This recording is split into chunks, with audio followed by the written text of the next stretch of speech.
Bezos defends the Washington Post's stance on political endorsements amid subscription cancellations.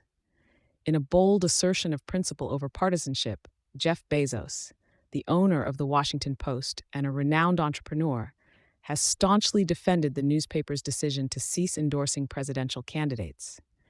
This change of policy arrives in the midst of a mass digital subscription cancellation, which saw approximately 200,000 individuals withdrawing their support from the publication after it opted not to back Democratic contender Kamala Harris.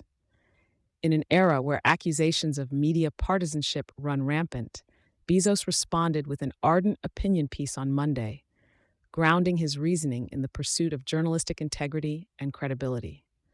The magnate, who's also the founder of the e-commerce giant Amazon and the aerospace company Blue Origin, articulated a persuasive argument. Presidential endorsements do nothing to tip the scales of an election. Bezos spelled out his belief that such endorsements foster a perception of bias that ultimately undermines the independence of a news outlet. The decision's unveiling, coming less than a fortnight before the all-important election day, has been met with some skepticism. Detractors postulate that Bezos' stance might have been influenced by concerns over potential retribution from Republican candidate Donald Trump should he clinch the presidency.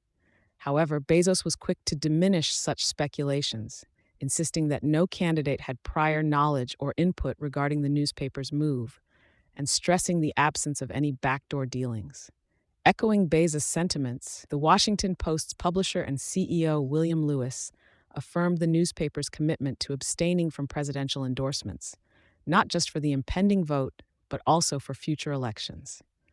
This strategic pivot is seen as honoring the newspaper's historical stance, with Lewis proclaiming a return to its foundational roots. Despite management's clear-cut pronouncements, the Washington Post, long heralded for its investigative triumphs, including the Pentagon Papers and the Watergate scandal, and distinguished by its 76 Pulitzer Prizes, experiences internal reverberations. The reaction from its own journalists highlights the contentious nature of the decision. A cohort of 20 columnists presented a forceful front of disapproval on the publication's website, with a handful taking their dissent a step further, resigning in protest. These journalists see the non-endorsement policy as a misstep, a relinquishment of the newspaper's editorial convictions. The Washington Post's stance reflects a broader trend among print media powerhouses, as evidenced by the Los Angeles Times' analogous announcement to forego the traditional endorsement.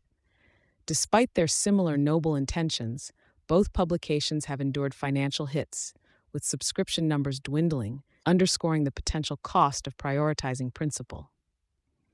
The unfolding story raises critical questions on the role of media in political landscapes, the balance between editorial judgment and readership preferences, and the inherent challenges facing journalistic institutions in what is very much a new era of news consumption.